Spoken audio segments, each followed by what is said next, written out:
Boa noite, sejam bem-vindos e bem-vindas a mais uma Hora da Prece do Centro Espírita Francisco de Assis. Para darmos início aos estudos dessa noite, vamos à nossa prece inicial, que hoje será através de um poema de Maria Dolores, que está nesta obra, Encontros de Paz, de Espíritos Diversos, pela psicografia de Chico Xavier. Esse poema tem como tema súplica e louvor, e será a nossa prece dessa noite. Então elevemos o nosso pensamento ao alto, em gratidão pela oportunidade desse encontro, e escutemos aqui as palavras de Maria Dolores. Súplica e louvor. Senhor, aqui estamos nós para louvar-te e agradecer-te de alma enternecida pela bênção de amor com que vives conosco em toda parte. Por presença de luz em nossa vida, contigo em nós o coração descansa, e mesmo quando o dia parece nevoento e que a terra se faz um reino de esperança, uma escola de paz aos sóis do firmamento. Agradeço, Jesus, os teus olhos nos meus, que me fazem saber de caminho a caminho, que não há ser desprezado ou sozinho, que o monte mais alto, ao vale mais profundo, todos, sem exceção, nas províncias do mundo, somos filhos de Deus. Em teu discreto amparo que renova o meu campo mental, aprendo hoje a ouvir as vozes do circo da intriga aos gritos mais ferozes, sem deixar-me prender às sugestões do mal. Com tua força em minha força, venho apagando impulsos infelizes, e quando o peito se me desavora, com quanto sofra, sei que devo agora converter em trabalho as minhas próprias crises. Ao teu poder sublime, escolho o verbo e o modo para o bem, a fim de que me exprima, sem fazer da palavra instrumento de esgrima, com que venha a ferir ou condenar alguém. Com tuas mãos em minhas mãos, agradeço os amigos que me ofertais, para que eu possa cooperar nos auxílios aos que se vão sem apoio ou sem lar, entre as horas de angústia e as estradas desertas. Não nos largues, Senhor, aos nossos próprios passos. Olvidando-te a luz, quanta vez me perdi. Sem teu amor, a vida é um sonho escuro e vago. Não me deixes a sós nas fraquezas que trago. Nada posso sentir. Maria Dolores. E a nossa mensagem dessa noite é da obra Caminho, Verdade e Vida, de Emmanuel, pela psicografia de Chico Xavier, que é esta obra aqui. E a nossa mensagem é a lição número 21, que tem como tema Caminhos Retos. Para iniciar, traz uma passagem do Evangelho de João, no capítulo 21, no versículo 6, cuja frase diz assim: E ele lhes disse: Lançai a rede para a banda direita da barca e achareis. A vida deveria constituir, por parte de todos nós, rigorosa observância dos sagrados interesses de Deus. Frequentemente, porém, a criatura busca sobrepor-se aos desígnios divinos. Estabelece-se então o desequilíbrio, porque ninguém enganará a divina lei, e o homem sofre compulsoriamente na tarefa da reparação. Alguns companheiros desesperam-se no bom combate pela perfeição própria e lançam-se no verdadeiro inferno de sombras inferiores. Queixam-se do destino, acusam a sabedoria criadora, gesticulam nos abismos da maldade, esquecendo o capricho e a imprevidência que os fizeram cair. Jesus, no entanto, há quase 20 séculos exclamou: Lançai a rede para a banda direita do barco e achareis. Figuradamente, o espírito humano é um pescador dos valores evolutivos na escola regeneradora da Terra. A posição de cada qual é o barco. Em cada novo dia, o homem se levanta com sua rede de interesses. Estaremos lançando a nossa rede para a banda direita? Fundam-se nossos pensamentos e atos sobre a verdadeira justiça? Convém consultar a vida interior, em esforço diário, porque o Cristo, nesse ensinamento, recomendava, de modo geral, aos seus discípulos: dedicai vossa atenção aos caminhos retos e achareis o necessário. Então, meus irmãos, Emmanuel nos traz nessa mensagem a necessidade da nossa observação, da nossa autoobservação e da autorreflexão diária, em busca dos melhores caminhos para a condução das nossas vidas concretas no dia a dia, não é verdade? Então, como o texto traz, que nós possamos refletir sobre a necessidade, não é? De nos dedicarmos, de dedicar as nossas atenções diárias aos caminhos retos para encontrarmos o necessário, como o texto traz. Então, convém consultar a nossa intimidade, convém consultar diariamente a quantas andam os nossos pensamentos, os nossos sentimentos, as nossas ações. Estão verdadeiramente direcionados para o caminho da retidão? Para aqueles caminhos que observam as virtudes que o Cristo, não é? Que Jesus, que é nosso modelo, nosso guia de vida, nos mostra através do Evangelho? Será que estamos? Então fica o convite para essa reflexão diária, para que ao terminar de cada dia nós possamos, ao deitar a cabecinha ali naquele travesseiro, onde quer que nós estejamos, fazer um momento de reflexão para observar, para pensar sobre o nosso dia. Como é que foi o dia? Como é que foram as nossas atitudes? O que poderia ter sido diferente? O que nós poderíamos ter direcionado para o bem, que nós naquele dia não conseguimos fazer, como nós sabemos que se faz necessário? Então possamos diariamente fazer essa reflexão para encontrar esse caminho reto, não é? E irmos aos poucos construindo com as possibilidades que nós já temos no contexto da nossa própria vida, construindo as melhorias que já são possíveis para cada um de nós. Muita paz. Que a presença do Cristo seja uma constante em nossas vidas, como uma sementinha nos nossos corações. E que nós todos os dias reguemos essa semente para que nós possamos nos sentir mais fortalecidos para o enfrentamento das circunstâncias do nosso dia a dia. Muita paz.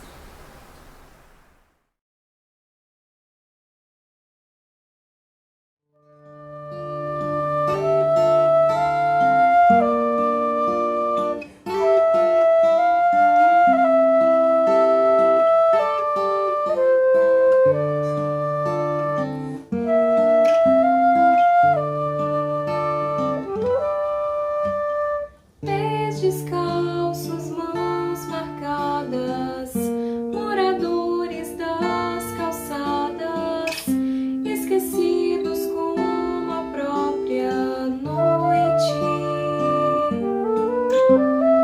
Rosto triste, olhar tão raro, na esperança de um amparo, o silêncio mostra a própria dor.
Vamos agora, então, à leitura do Evangelho dessa noite, que é do capítulo 18.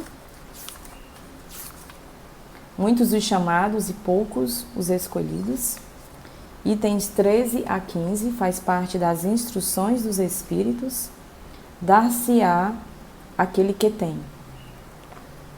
Vamos fazer então a leitura e vamos refletir sobre esse Evangelho dessa noite, que com certeza será muito útil para nós pensarmos sobre a nossa vida, né?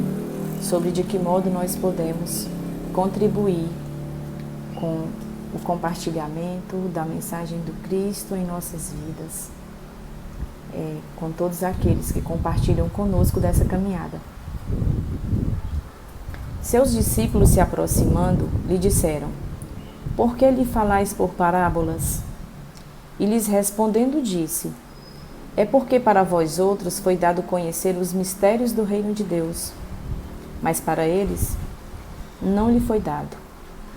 Porque a todo aquele que já tem, lhe será dado ainda, e estará na abundância.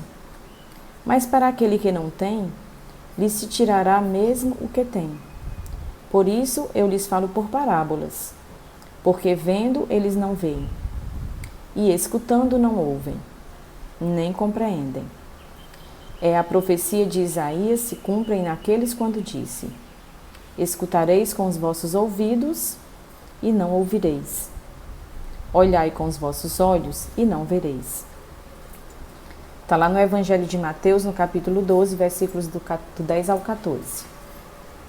Prestai bem atenção naquilo que ouvis, porque se servirá para convosco da mesma medida do qual vos servirdes para com os outros. E vos será dado ainda mais, porque se dará àquele que já tem, e para aquele que não tem, se lhe tirará mesmo o que tem. Está lá no Evangelho de Marcos, no capítulo 4, versículos 24 e 25. Dá-se àquele que já tem, e se tira aquele que não tem. Meditai esse grande ensinamento, que frequentemente vos parece paradoxais. Aquele que recebeu é o que possui o sentido da palavra divina. Não a recebeu senão porque tentou dela se tornar digno. E o Senhor, em seu amor misericordioso, encoraja os esforços que tendem ao bem. Estes esforços firmes, perseverantes, atraem as graças do Senhor. É um imã que chama para si as melhoras progressivas, as graças abundantes que vos tornam fortes para escalar a montanha santa, no cume da qual está o repouso depois do trabalho. Tira-se aquele que nada tem ou que tem pouco. Toma isto como uma oposição figurada. Deus não retira às suas criaturas o bem que dignou-se fazer-lhes. Homens cegos e surdos, abri as vossas inteligências e os vossos corações.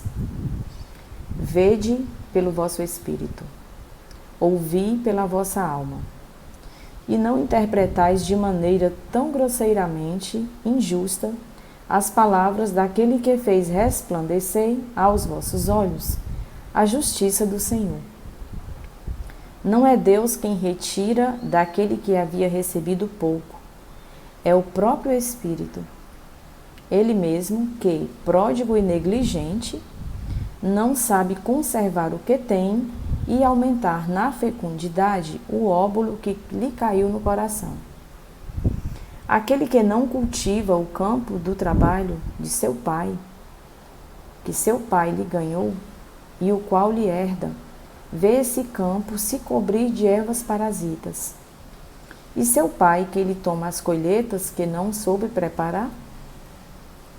Se deixou as sementes destinadas a produzir nesse campo mofar por falta de cuidado, deve acusar seu pai se elas não produzem mais? Não, não. Em lugar de acusar aquele que tinha tudo preparado para ele, ele retorna seus dons e ativo se lance à obra com coragem. Que rompa o solo ingrato com o esforço da sua vontade. Que o lavre a fundo com a ajuda do arrependimento e da esperança. Que nele jogue com confiança a semente que tiver escolhido, como boa entre as más. Que a regue com seu amor e a sua caridade. E Deus, o Deus de amor e de caridade, dará àquele que já recebeu. Então ele verá os seus esforços coroados de sucesso, e um grão produzir 100 e outro 1000. Coragem, lavradores! Tomai as vossas grades e as vossas charruas. Lavrai os vossos corações. Arrancai deles o joio. Semeai a boa semente que o Senhor vos confia. O orvalho do amor o fará produzir os frutos da caridade. Essa mensagem foi trazida por um espírito amigo na cidade de Bordeaux, no ano de 1862. Então, o que essa mensagem nos traz? O que nós podemos trazer, não é, meus irmãos? De reflexões para o nosso dia a dia. Nós precisamos compreender, e essa mensagem nos ajuda nesse entendimento, de que a paz interior, essa busca de levar, de construir o bem no dia a dia, ela é uma questão de escolha de cada um de nós, é de foro íntimo, não é? Pelo nosso livre-arbítrio, nós construímos ou não, nós fazemos ou não essa semeadura todos os dias, nas pequenas ações do nosso dia a dia como nas maiores. Ou seja, é uma questão de cultivo diário. Requer esforço, requer perseverança, requer a vontade, não é? De sermos um pouquinho melhores a cada dia. E não esqueçamos que nós precisamos iniciar essa lavoura diária na nossa primeira escola, né? No nosso primeiro grupamento social de convivência diária, que é a nossa família. É lá no nosso ambiente domiciliar, no nosso ambiente familiar, que nós temos ali naquela convivência diária, no dia a dia, essa oportunidade de podermos melhorar, de desenvolver as nossas virtudes, aquelas que constam lá no Evangelho também, não é? Para construirmos o bem no nosso dia a dia. E quando ele diz aqui que dar-se-á aquele que tem, é que quem já despertou, quais de nós já tivermos despertos e tivermos essa vontade, essa perseverança, essa busca desse aprendizado, quanto mais nós nos esforçarmos, mais nos será dado a oportunidade de crescermos, de caminharmos nesse caminho reto, não é? E quanto menos nós não tivermos ainda preparados, não tivermos ainda despertado, menos condições nós teremos de dar esse passo à frente. Mas não podemos esquecer que essa labuta, ela é necessária e construída por nós.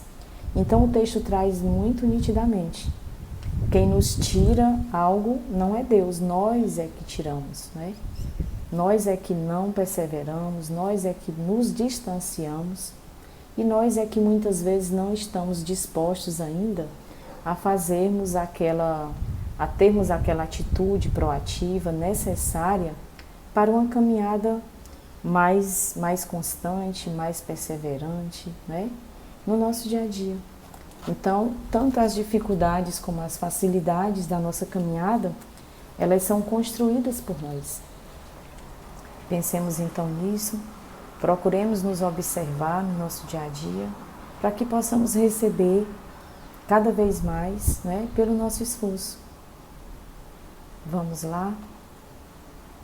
É uma atitude que requer diariamente a nossa busca, de receber cada vez mais e de doar cada vez mais, ajudando aqueles que ainda não despertaram, levando a mensagem do Cristo por onde formos, para que nós possamos auxiliar nesse despertar uns dos outros, para sermos úteis uns aos outros, na construção do bem e da paz tão necessária para o nosso dia a dia. muita paz nos corações de cada um de nós.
Boa noite, caros irmãos, caras irmãs, que Deus te dê a tua paz.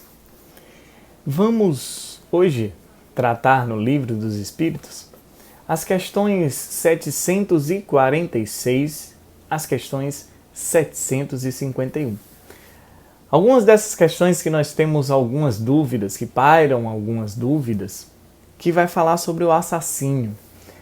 Então vai ser importante a gente refletir sobre, a gente entender se há atenuantes, se há agravantes, a gente entender um pouco o que é ou o que pode, o que deve acontecer.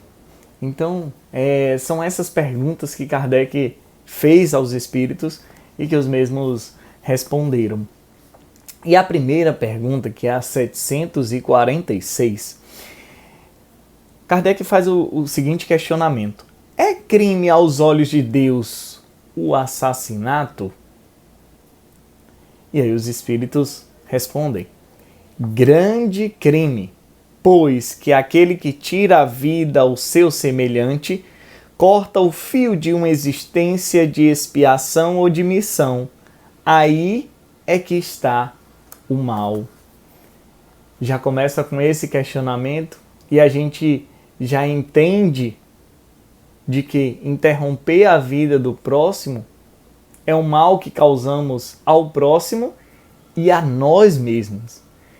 E se colocássemos os ensinamentos do Cristo em prática, se formos ver inclusive os 10 mandamentos, amar ao próximo como a ti mesmo, já teríamos essa resposta. E fazer ao outro aquilo que desejas que seja feito para contigo.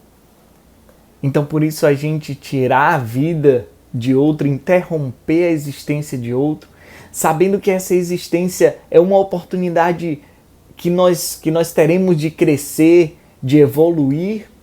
Então cometer esse ato, com certeza é um mal que causamos àquele espírito, que muitas vezes fica revoltado também e até gera por séries de tempos as obsessões.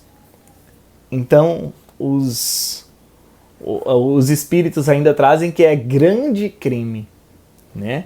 Então trazendo também, como a legislação, a gente sabe que a legislação ela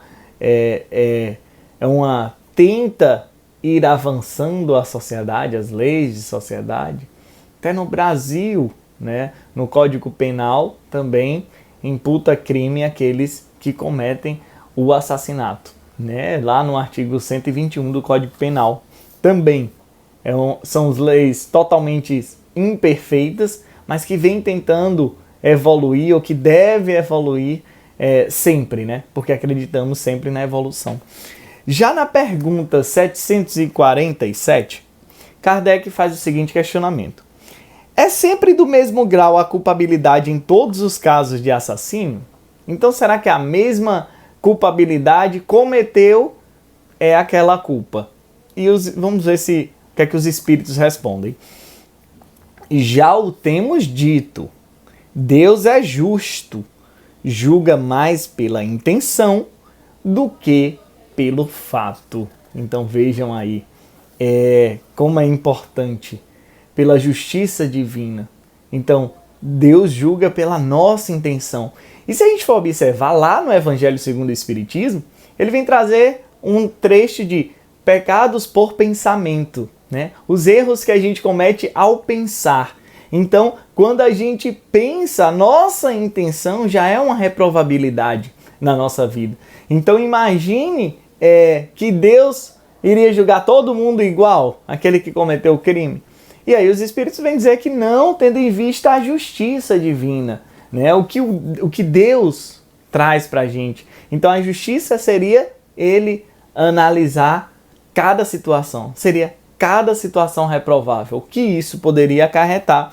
E por isso que Kardec, na próxima pergunta, na 748, ele vem trazer justamente se nos casos de legítima defesa, né, se for para salvar a própria vida, se escusa Deus o assassino. Se no caso de legítima defesa Deus vai nos nem vamos usar essa palavra condenar, até porque a gente sabe que nossa própria consciência já condena, mas que é reprovável em caso de legítima defesa, né? Naquele caso em que eu tentei me salvar, né? Para conseguir me salvar, eu tive que atingir o outro. A gente sabe que no Código Penal, eu sempre trazendo, apesar das imperfeições ainda das nossas legislações, mas a gente vê que mesmo na cópia imperfeita de leis,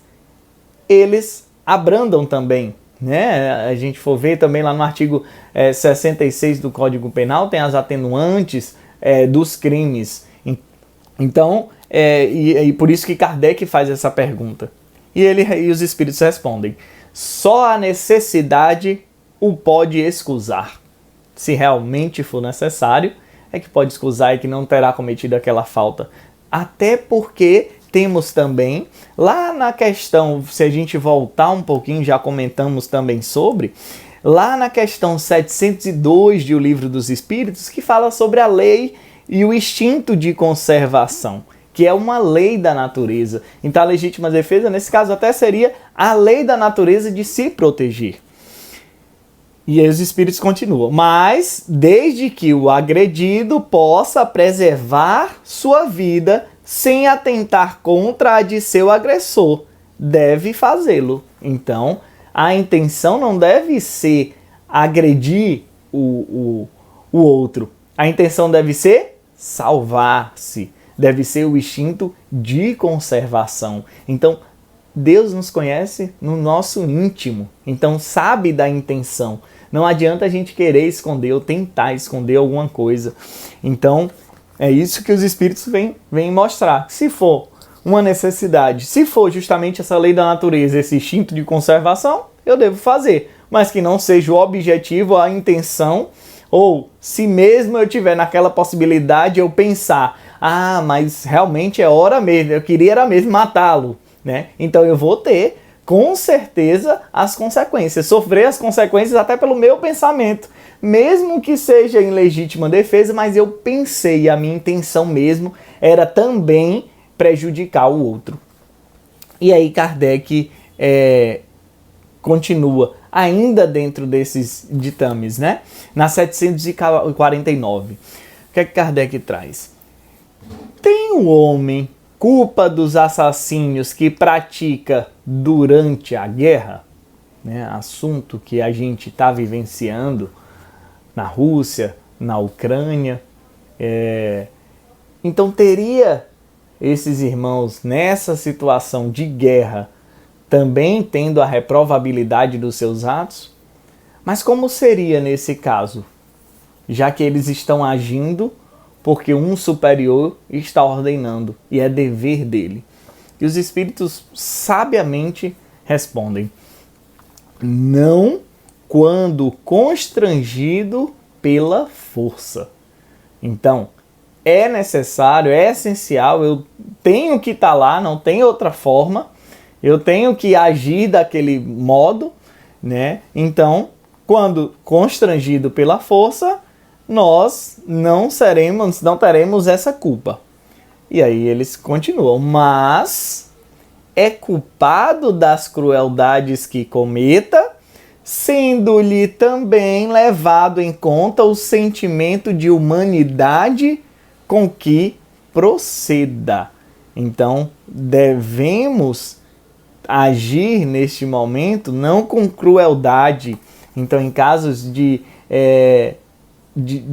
crimes de guerra mesmo, que agem com aqueles que foram prisioneiros de guerra de forma cruel, de forma com raiva, com esse ódio. Então, quando a gente ultrapassa esses limites, aí sim seremos culpados. Então, vejamos, sempre vai depender da nossa consciência.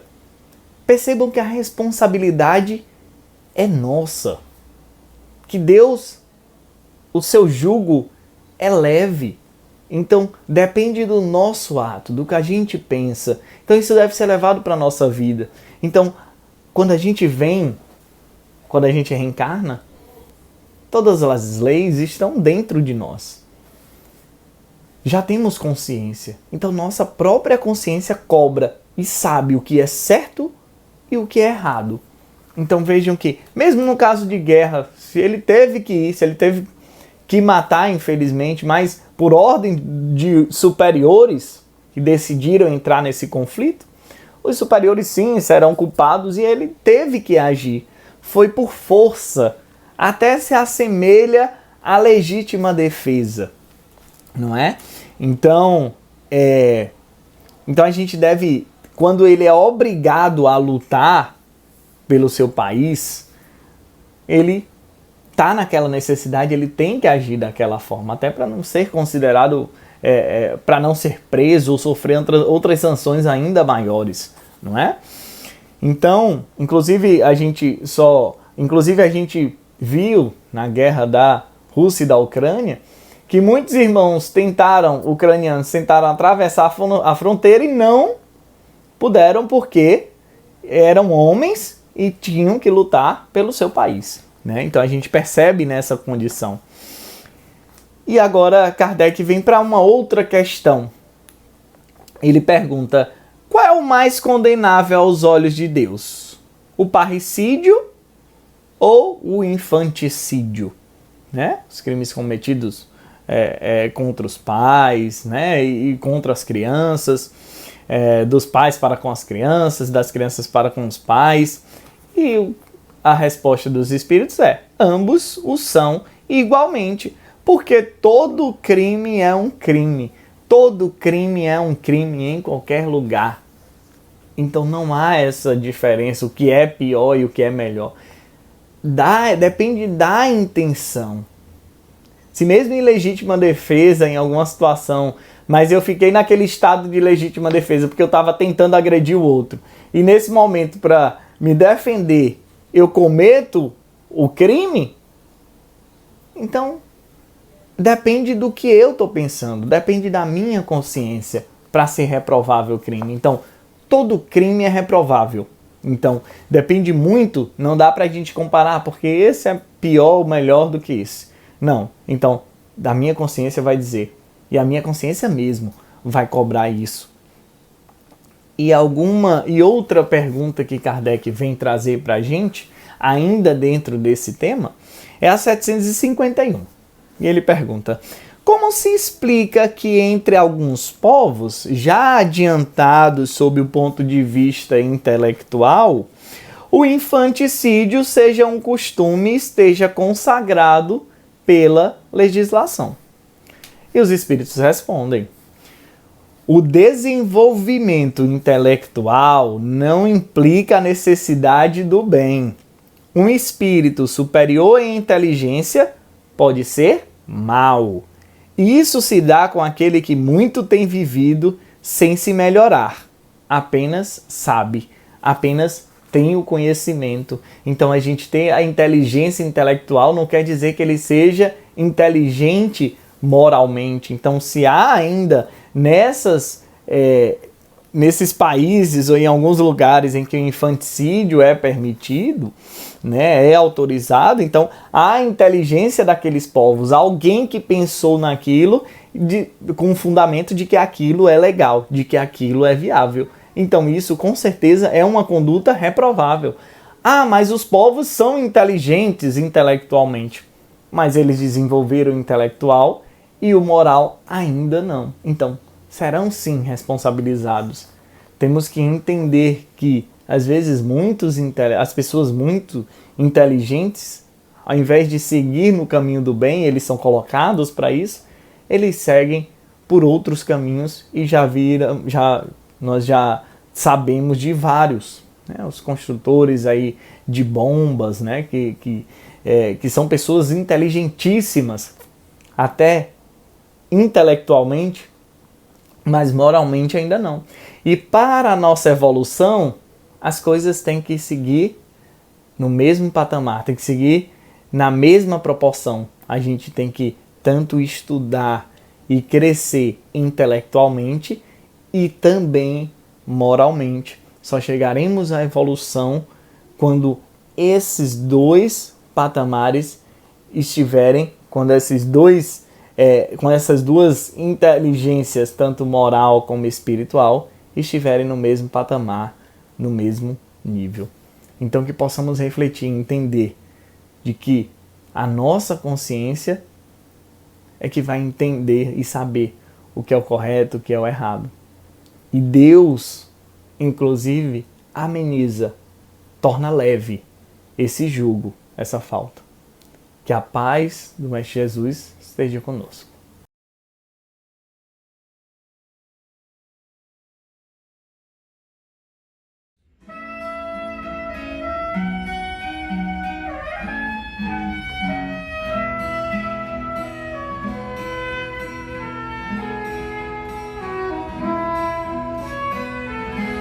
Ando devagar porque já tive pressa e levo esse sorriso porque já chorei demais.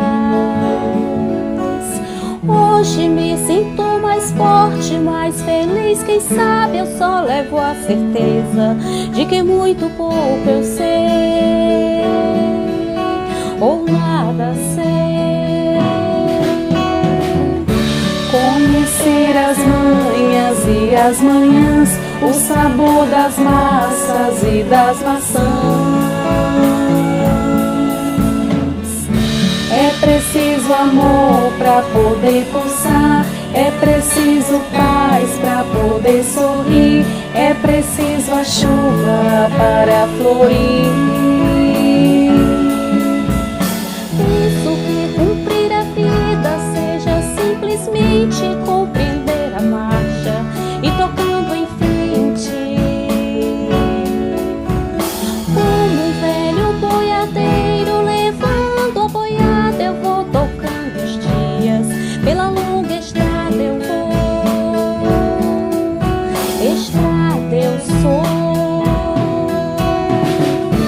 Conhecer as manhas e as manhãs, o sabor das massas e das maçãs. É preciso amor para poder pulsar, é preciso paz para poder sorrir, é preciso a chuva para florir. Todo mundo ama um dia, todo mundo chora um dia, a gente chega, no outro vai embora. Cada um de nós compõe a sua própria história e cada ser em si carrega o dom de ser capaz de ser feliz.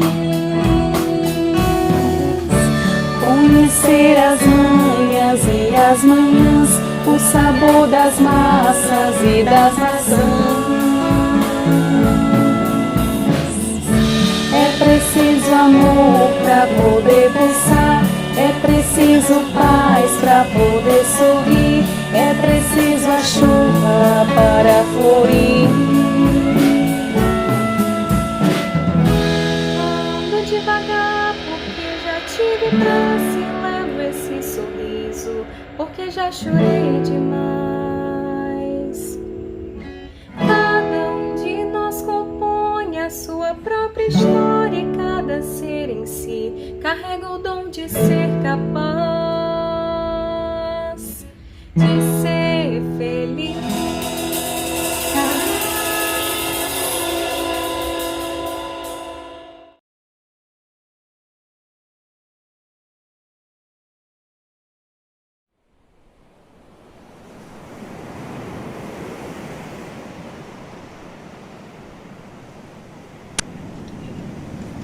O passe é uma transfusão de energia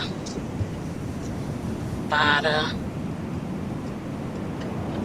nos mantermos receptivos às bênçãos que aqui viemos buscar. Importante mantermos a boa vibração em prece,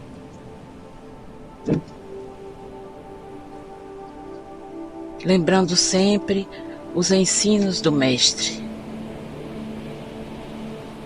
quando diz que o que eu posso fazer, vós também podeis fazer.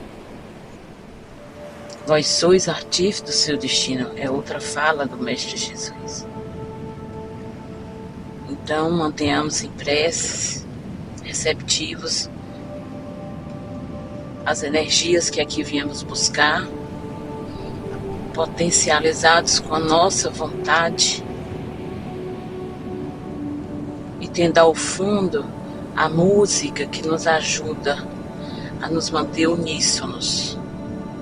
Mestre Jesus, vós disseste: onde um ou mais estiver reunido em meu nome, eu aí estarei. Confiamos em Ti, porque vós sabeis o que nos é melhor. Dá-nos a Tua paz e que ela possa se estender a todos os necessitados, as nossas intenções particulares, a todo o universo, porque Tuas bênçãos, Jesus, não têm limites e não têm fronteiras. Dá-nos a Tua paz e que sejamos instrumento dela onde quer que venhamos estar. Assim seja.